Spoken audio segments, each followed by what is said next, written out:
मुश्किल इसने रुख मोड़कर अपने पीछे देखा और वही वो लम्हा था जिस लम्हे दिमाग का कहा सच हुआ था। दिल हार गया था और शायद दिल के साथ उरूज भी।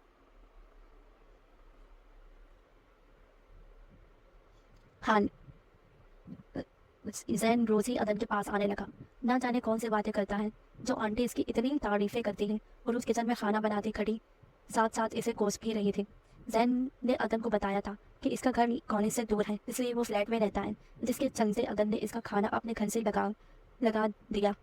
रोज़े वहाँ से खाना खाता और रोज ने सोचा था अदन से बात करके जैन का चैप्टर क्लोज कर दूँ। यही सोचकर इसने फिल्म आहिस्ता की और किचन से बाहर निकली। आंटी, ये जैन का आना जाना कुछ ज़्यादा ही नहीं हो गया? और उसने बिना लागे लिपटी के पास बैठे पूछा। सामने ही तो रहता है, अगर रोज चक्कर लगा भी ले तो क्या हुआ? मदन इत्मीनान से बोली। आंटी, आपको जैन कैसा लगता है? ना जाने इसने ये सवाल क्यों किया। बिल्कुल अब्दुल्ला जैसा। अगर आज वो यहाँ होता तो बिल्कुल जैन जैसा ही लगता, मदन ने अफसोसगी से कहा। रोज इसके बात पर खामोश हो गई। लेकिन अगर तुम्हें इसका आना जाना अच्छा नहीं लगता तो मैं इसे मना कर दूंगी आने से। अदन ने जांचती नजरों से इसका चेहरा देखते कहा। नहीं आंटी, मुझे क्यों अच्छा नहीं लगेगा? अगर इसके आने से आपको अच्छा लगता है तो भला मुझे क्या प्रॉब्लम होगी? उरूज ने बात हवा में उड़ाई।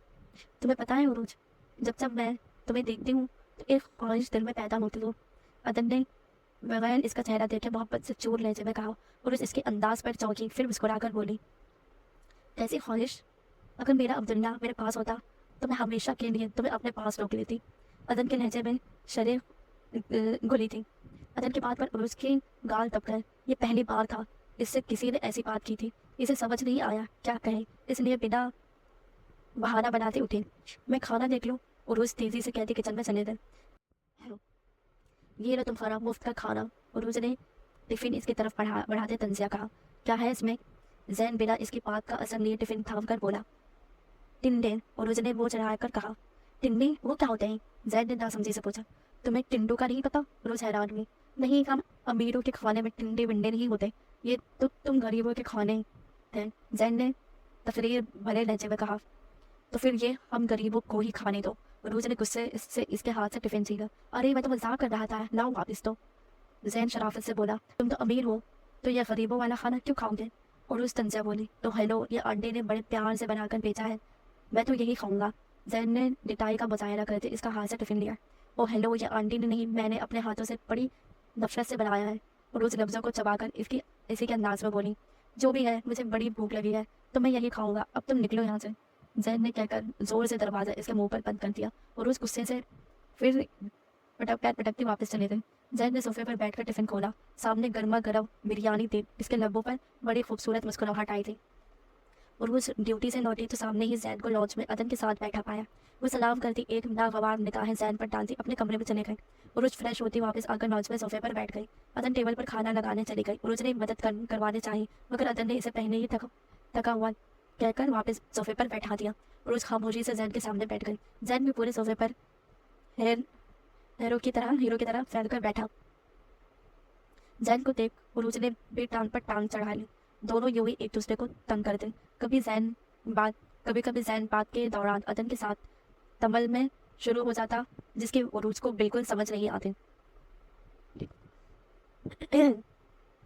कभी कभी जैन बात के दौरान अदन के साथ तमिल में शुरू हो जाता, जिसकी उरूज को बिल्कुल समझ नहीं आती, और उरूज भी पूरा बदला लेती। अदन के साथ खालिस उर्दू में बातें करती लगती, जिस पर जैन दिल महसूस कर बैठ जाता। कुछ लम्हे दोनों यूं ही खामोश बैठे एक दूसरे को एटीट्यूड दिखाते रहे। फिर अदन किचन से खाना खाने की आवाज़ लगाई। चलो मुफ्त का खाना खा लो। उरुज हाथ झाड़ कर उठते तंजिया बोली। जैन भी टिटाई से अपनी शर्ट छाड़ता उठा। तीनों आमने सामने बैठे खामोशी से खाना खा रहे थे जब उरुज ने इस खामोशी को तोड़ा। कॉलेज से तो छुट्टियां चल रही है तो तुम अपने घर क्यों नहीं गए?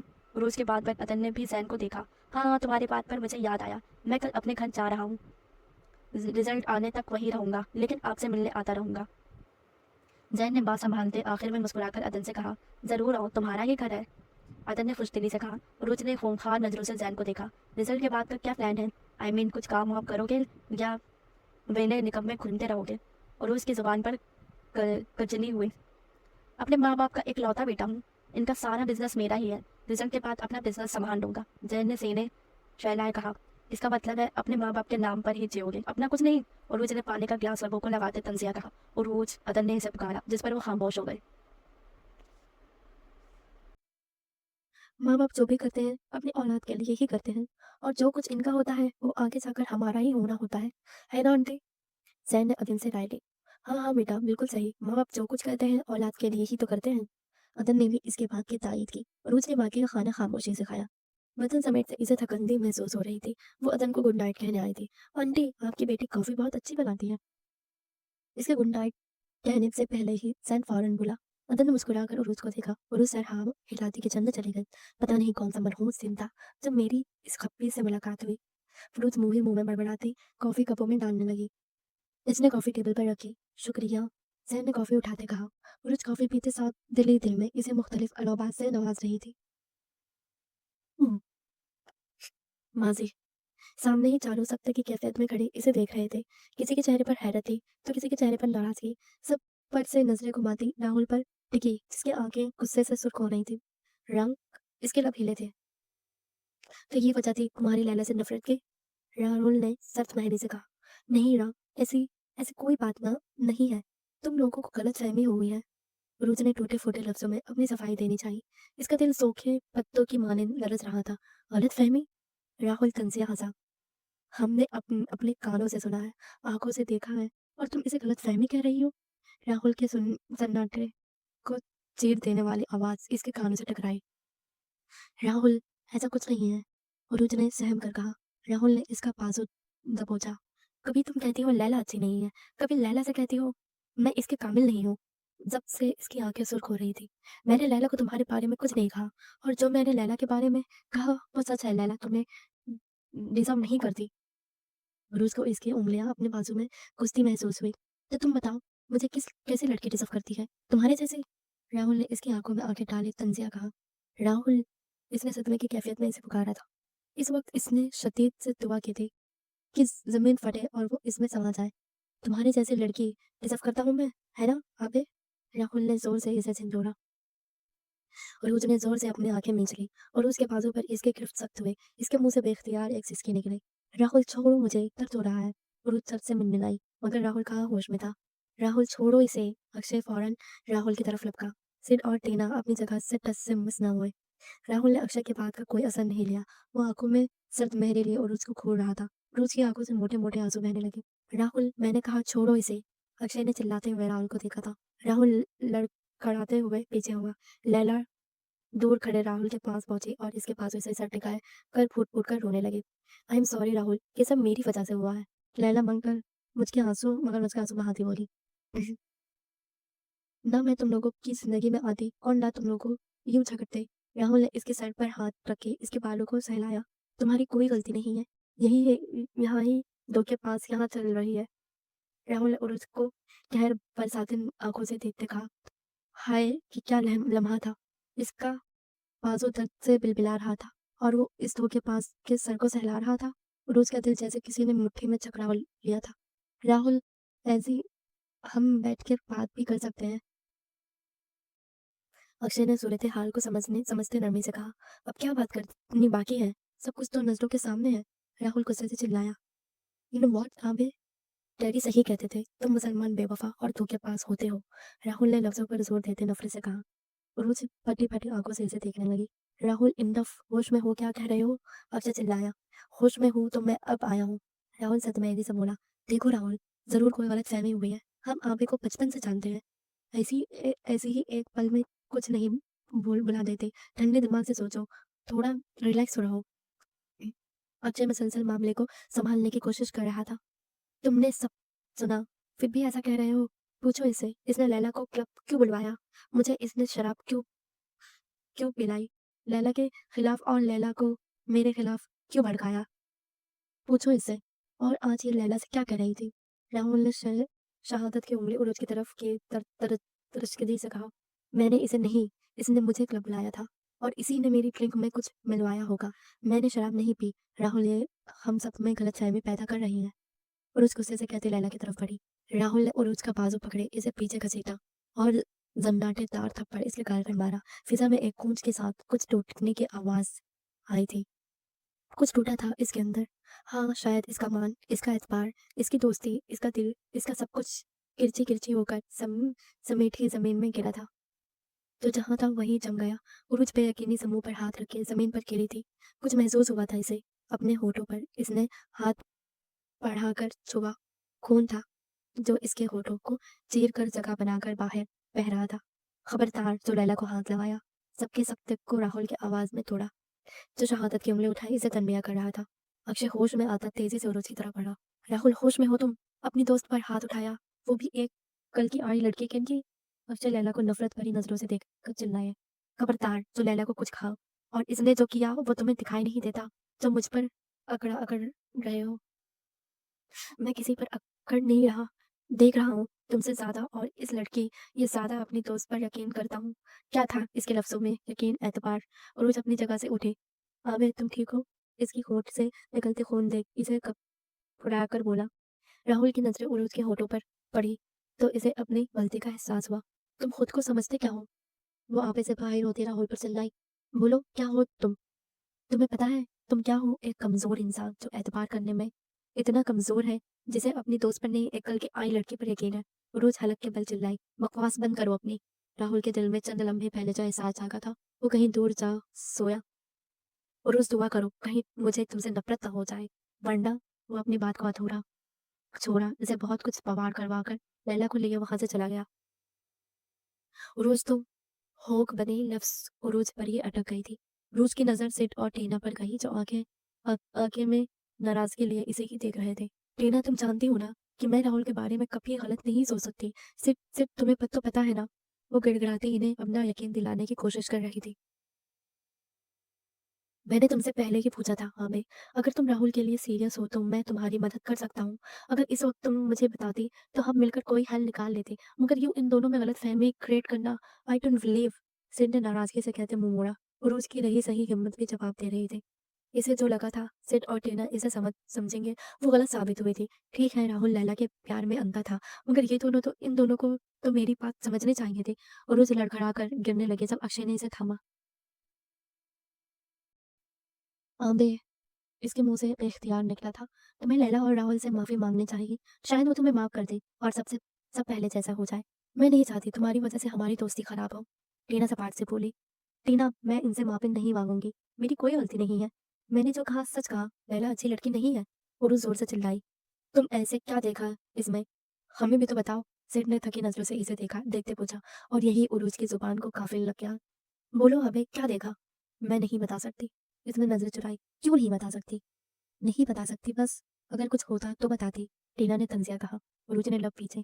तुम्हें इनसे माफी मांगनी होगी अगर इस दोस्ती को बचाना है तो। टीना दो टुक कहती वहां से उल्टे पांव मुड़ी। सिड भी इसके साथ ही पार्क से निकला। उरुज गुमसुम से खड़ी रह गई। अबे, अक्षय ने धीरे से इसे पुकारा। हाँ। उरुज चौंकी। इसी खाली खाली निगाहें अक्षय पर टिक गई। ये भी इन्हीं इन्हीं में से है, तो फिर इसको मुझ पर यकीन क्यों? अबे, तुम ठीक हो? रोज की खाली खाली निगाहें देख अक्षय घबराया। जाओ यहाँ से। वो नजरें फिर थी ठंडी, थार लहजे में बोली। नहीं, मैं तुम्हें अकेला छोड़कर कहीं नहीं जाऊंगा। अक्षय फिक्रमंद से बोला। क्यों नहीं जाओगी? जाओ, इनकी तरह तुम भी जाओ, जाओ यहाँ से। वो आपे से बाहर रोती चिल्लाई। इन्हें तुम पर यकीन नहीं है, लेकिन मुझे है। हाँ, है। वो एक लफ्ज रोज जहाँ थी वही जम गई। क्यों? मैं तुम्हें मुन- क्यों? मैं तुम्हें मुझ पर यकीन, तुमने अभी सब देखा ना, फिर भी ऐसा कह रहे हो? हम्म, इसकी आंखों में बेयकीनी थी। क्योंकि मैं जानता हूँ आबे कैसी है। मैं जानता हूँ आबे किसी को धोखा नहीं दे सकते। वो नन्हे से बोला। नहीं, मैं ऐसी ही हूँ। मैं धोखेबाज हूँ। मैंने जो कहा वो सच था। मैं राहुल से प्यार करती हूँ। वो इसीलिए मैंने इन दोनों में गलतफहमी पैदा करनी चाहिए। हाँ, मैं ऐसी ही हूँ। वो हंसयाती अंदाज में बोली। मैं तुम्हें तुमसे ज्यादा जानता हूँ आबे। वो एक जुमला, कितनी सच्चाई थी इसमें। मुझे नहीं चाहिए तुम्हारा यकीन। जाओ यहाँ से। मुझे कुछ वक्त के लिए अकेला छोड़ दो प्लीज। जाओ यहाँ से। वो गिड़गिड़ाती घुटनों के बल जमीन पर बैठ गई। अक्षय अक्षय को लगा इसका दिल फट जाएगा। वो छोटे छोटे कदम उठाता वहां से चला गया। और उस जमीन पर बैठी चीख चीख कर रो रही थी। आज आबे मर गई थी आबे। ना जाने कितनी ही वक्त वो जमीन पर बैठी रोती रही। उसके मोबाइल पर मुसलसल रजामेल की कॉल आ रही थी, और उस अपनी आंखें बेदर्दी से मसलती उठी। पास पड़ा मोबाइल उठाया और छोटे छोटे कदम लेती अपनी कार की तरफ बढ़ी। मैंने तुम्हें पहले ही कहा था ऐसा मत करो, पर तुमने मेरी बात नहीं मानी, दिमाग ने कहा। वो तुम्हारी दोस्त है। तुमने इनके लिए जो किया वो एक ना एक दिन समझ जाएंगे। दिल ने कहा, किस दिन समझेंगे? तुम्हारे इतने सालों की दोस्ती पर इन्हें यकीन नहीं और तुम इनके लिए रो रही हो? दिमाग ने कहा, दोस्ती में ऐसे झगड़ होते रहते हैं, लेकिन ना एक दिन सब तुमसे माफी मांग लेंगे। दिल ने कहा, क्या फायदा अगर वो माफी भी मांगे? दिमाग ने कहा, जानते हो आज क्या दिन है? दिमाग की बात पर इसके दरवाजे खोलते हाथ रुके। इन सब में वो भूल चुकी थी कि आज फ्रेंडशिप डे है, इनका फ्रेंडशिप डे। आज ही वो मिले थे और आज ही वो बिछड़ बिछड़ गए। वो कान से सर टिकाकर दोबारा फूट फूट कर रो दी। आई एम सॉरी राहुल, ये सब मेरी वजह से हुआ है ना। मैं बहुत गिल्टी फील कर रही हूँ। लैला मगर मुझ मुझके लैला मगरमच्छ में आंसू बहाती मासूमियत से बोली, लैला तुम्हारी कोई गलती नहीं। तुमने हमें वहां बुलाकर बहुत अच्छा किया। अगर आज मैं वहां ना आता तो मुझे सब कैसे पता चलता? राहुल ने ड्राइविंग से नजरें हटाकर लैला को देखा। बट राहुल, आपने ऐसा क्यों किया? वो तो तुम्हारी इतनी अच्छी फ्रेंड थी ना, फिर क्यों? यही समझ नहीं आ रहा, वो ऐसे कैसे कर सकती है? राहुल ने दोबारा नजरें ड्राइविंग पर मोड़कर राहुल ने दोबारा नजरें ड्राइविंग पर मोड़ कोस कर ली। शायद इसलिए कि मैं तुमसे दूर चली जाऊं और तुम्हें हासिल कर ले, लैला ने चालाकी से कहा। राहुल ने इसके बात पर सख्ती से लब खींचे। लैला को घर ड्रॉप करके अब वो अपने घर की तरफ जा रहा था। सोचों का एक तसलसल था जो इसके साथ साथ था। वो सख्त रंजीदा हुआ था उरूज के रोए रवैये पर। एक आंसू जब चुपके से इसके आंख से गिरा, शायद उरूज पर हाथ उठाने की वजह से। राहुल के जाने के बाद लैला वहीं खड़ी थी जब एक कार आकर इसके सामने रुकी। लैला की नजरें कार में बैठे लड़के से टकराई। दोनों के लबों पर फातह की मुस्कुराहट आई थी। लैला आकर कार में बैठ गई। Congratulations, you are the winner Rocky, Laila ने मुस्कुरा हंसी हंसते कहा। अभी आखिरी बचा तो बाकी है, रॉकी ने खफीसियत से कहकर कार आगे बढ़ा ली। उरूज मरे मरे कदम उठाती घर में दाखिल हुई। वो आसपास से बेखबर सीढ़ियाँ चढ़ने लगी जब रज़ा मीर की आवाज़ पर उरूज लटके। वो इतने रात तक जाग रहे थे। उरूज खामोशी से चलती लॉन्च में आई। इसने देखा रज़ा मीर सोले मारी आंखों से किसी को घूर रहे थे। सादिया बीवी परेशानी से पास खड़ी थी। उरूज को किसी अनहोनी का एहसास हुआ। एक बार फिर इसकी धड़कन बढ़ी थी। जी बाबा, इनकी खामोशी पर इसने खुद ही इन्हें मुखातिब किया। क्या है ये? रज़ा मीर ने तकरीबन चिल्लाते हुए पास पड़े मोबाइल की तरफ इशारा किया। उरूज इनके चिल्लाने पर सहम गई। इसने आज से पहले रज़ा मीर को इतने गुस्से में नहीं देखा था। इसने कांपते हाथों से मोबाइल को उठाया और इसी समय इसे लगा जैसे फिजा में ऑक्सीजन लख्त ख़त्म हो गया हो। एक बेटी के लिए इससे शर्म की बात और क्या होगी कि इसका बाप इसकी नाचने की वीडियो देखे। वो फटी फटी आंखों से मोबाइल में चल रही वीडियो को देख रही थी जिसमें वो आसपास से बेनियाज डांस करने में मगन थी। रोज का डांस और इसके लड़खड़ाहट देख ये साफ पता चलता था कि वो नशे में है। मोबाइल उरूज के हाथ से छूटकर गिर गया। मैंने पूछा, क्या है ये? रज़ा मिट हाड़े। बाबा, ये मैं। इसके अल्फाज गले में ही अटक गए। ऐसी तरबियत की थी मैंने तुम्हारी? क्या तुम शराब पीकर क्लबों में नाचती फिरो? बाबा, मैंने शराब नहीं पी। आंसुओं का फंदा इसके गले में अटक गए। झूठ मत बोलो परी, मुझे खुद राहुल ने ये बताया है। उरूज को लगा इसने कुछ गलत सुना है। क्या? इसने तस्दीक के लिए दोबारा पूछा। मुझे खुद राहुल ने बताया है कि तुमने शराब पी थी और वही तुम्हें क्लब से स्टूडियो लेकर गया था। रज़ा मीर शायद गुस्से के आलम में बोले। उरूज अपना तवाज़ुन खोती ज़मीन पर गिर गई। मुझे तुमसे ऐसी उम्मीद नहीं थी परी। रज़ा मीर ने तसफ्फुर से सर हिलाया। बाबा, मैंने शराब नहीं पी, आपको यकीन क्यों नहीं आता? वो दोबारा उठती चिल्लाई। इसके यूं चिल्लाने पर रज़ा मीर ने गुस्से से इसके मुंह पर एक तमाचा रसीद किया। उरूज के मुंह से एक सिसकी निकली। भी पहला जख्म ताज़ा था कि एक और मिल गया। वो मुंह पर हाथ रख के अपने जान से अजीज बाबा को देख रही थी।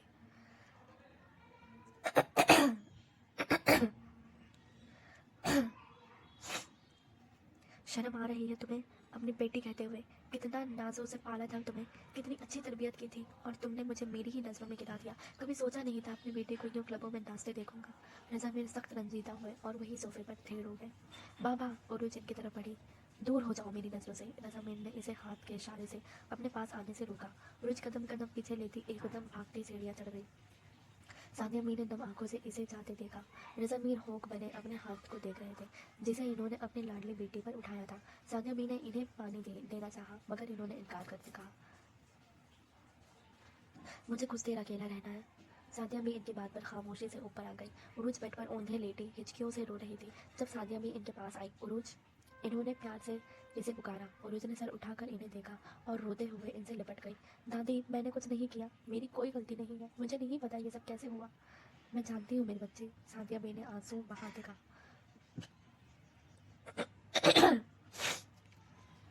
उरोज ने हैरत से सर उठाकर इन्हें देखा। तुम मेरी तरबियत हो और मुझे मेरी तरबियत पर पूरा यकीन है। सादिया बी ने इसकी हैरानी दूर की। बाबा भी तो इस तरबियत में हिस्सेदार है ना, तो फिर इन्होंने मुझ पर यकीन क्यों नहीं किया। उरुस दोबारा रोने लगी। क्योंकि वो तुम्हारा बाप है। दुनिया का कोई भी बाप अपनी बेटी को इस हालत में देख ऐसे ही रद्द अमल जाहिर करेगा। अभी वो गुस्से में है, सुबह तक ठीक हो जाएंगे, फिर देखना कैसे तुम्हें मनाएंगे। सादिया बी ने इसे बहलाने की कोशिश की। नहीं दादी, आज से पहले कभी इन्होंने मुझ पर हाथ नहीं उठाया। अगर आज इन्होंने मुझ पर हाथ उठाया तो इसका मतलब है इन्हें मुझ पर यकीन नहीं रहा। उरुस बस जोरों का तार रोने लगी। नहीं मेरी बच्ची, ऐसे नहीं है, वो बाप है तुम्हारा, इतना गुस्सा तो बनता है। इनके दिल में होल उठ रहे थे। उरोज को ऐसे ही रोते देख दादी, सब खत्म हो गया। सबको लगता है मैं गलत हूँ, सब मुझसे नफरत करने लगे हैं। मेरी खुशियों को किसी की नज़र लग गई है दादी। उरोज इनके गोद में सर टिका गई।